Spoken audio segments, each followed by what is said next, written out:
هنعمل مع بعض السابليه بثلاث مكونات بس، هيطلع معاكي ناعم زي ما انتوا شايفين وطعمه خيال. بثلاث مكونات بس هنعمل السابليه في البيت بكل سهولة. السابليه من النواعم السهلة جدا اللي ما بتاخدش معانا وقت ولا مجهود، وكمان مكونات كتير. تعالوا مع بعض نبتدي نعمل السابليه بطريقة سهلة جدا. السابليه 1 2 3 أو 3 2 1. ايه هم؟ السابليه كيلو الا ربع من الدقيق، 500 جرام من الزبدة الطرية، 250 جرام من السكر البودرة. هنا السكر البودرة انا بضربه في البيت لان السكر اللي موجود بره بيبقى مخلوط بيه حاجات كتير بره، فمخلوطه في البيت بيبقى احسن كتير. جبت كده الزبدة، حطيت معاها السكر في بولة كده، وابتديت اجيب المضرب الكهربائي وابتدي ان انا اضربهم كويس جدا لحد لما يعمل لونها يبقى فاتح شوية ويتضاعف حجمها زي ما انتوا هتشوفوا كده. الزبدة تضاعف حجمها بالشكل اللي انتوا شايفينه ده. في الوقت ده بوقف ضرب خالص واشيل المضرب وبحط الدقيق بتاعي. الدقيق هنا 750 جرام من الدقيق، هخلطهم بس يا دوبك الدقيق يختفي. انا مش بعجن العجينة، انا بس بخلي الدقيق يختفي مع الزبدة والسكر زي ما انتوا شايفين كده. لو حسيتوا ان العجينة ملزقة شوية بترش كده معلقتين كبار من الدقيق. بغطيها وابتدي ان انا اشتغل فيها على طول، انا ما بريحش السابليه ولا اي حاجه. نيجي الاشكال طبعا المتاحه عندك او اللي انت تحبيها، ابتدي ان انت تحضريها وتبقى موجوده جنبك. ابتدي كده اجيب جزء من العجينه واحط كيسه تلاجة من تحت او مفرش السيليكون، وبحط برضو كيسه تلاجة من فوق، وابتدي ان انا افردها بسمك نص سنتي زي ما انتوا شايفين كده. تتفرد معايا بكل سهولة خالص. وطبعا احنا مولعين الفرن على درجة حرارة 180، مش هياخد معاكي اكتر من 10 دقايق لربع ساعة بس، لحد ما يبقى لونه ذهب بالشكل الذهبي بالشكل اللي احنا شفناه في اول الفيديو.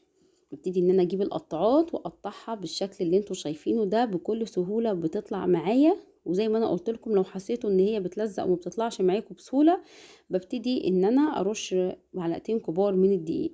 ببتدي ان انا اخلص كل الكمية وبعد كده بخبزهم كلهم مع بعض.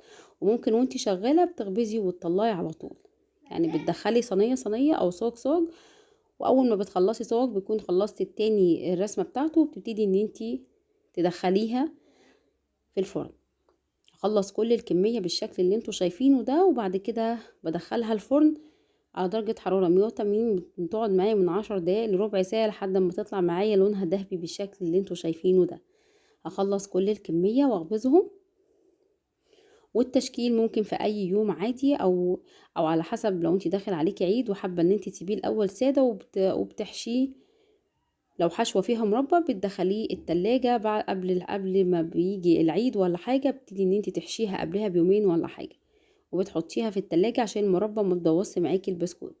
ببتدي ان انا بقى اخش في الحشوة بتاعتي. جبت هنا طبعا الحشوة المفضلة ليكي، جبت شوكولاتة حليب وجبت شوكولاتة بيضة. الشوكولاتة درج اللي موجودة عندك بتسيحيه في حمام مية مع معلقتين من الزيت او في الميكروويف، وتبتدي ان انتي تغطسي البسكوتة دي بالشكل ده. ممكن تحشيها مربى، ممكن تحشيها اي حشوة انتي حباها. الحشوات دي اللي انتي حباها او اللي انتي بتفضليها.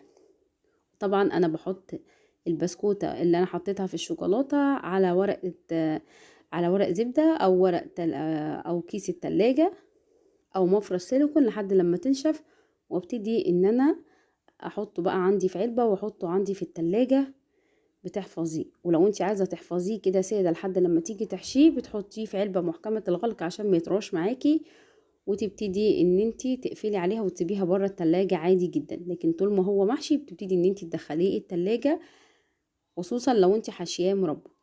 وممكن تعملي نصها بس شوكولاتة، مش لازم تغطسيها كلها زي ما انا عملت كده عشان توفر معاكي شوكولاتة شوية. عندك بقى ممكن والشوكولاتة تبقى لسه كده ما جمدتش معايا، بحط شوكولاتة فورماسيه كده او ورق دهب او اي شكل انت حابة ان انت تحطيه قبل ما تنشف الشوكولاتة. بعد ما نشفت الشوكولاتة ببتدي ان انا بقى احطه في العلبة عندي وعينه عندي في التلاجة، خصوصا قلتلك لو انت حابة ان انت تحشيه مربى. وبتقدميه وبالهنا والشفا عليكي، وكل سنة وانتم طيبين. عايزة اقول لكم ان وصفة السابليه من احب الوصفات والنواعم لقلبي لان هي بتبقى سهلة جدا. يا رب النهاردة يكون الفيديو عجبكم، هتوحشين الفيديو الجاي. استودعكم الله والسلام عليكم ورحمة الله وبركاته.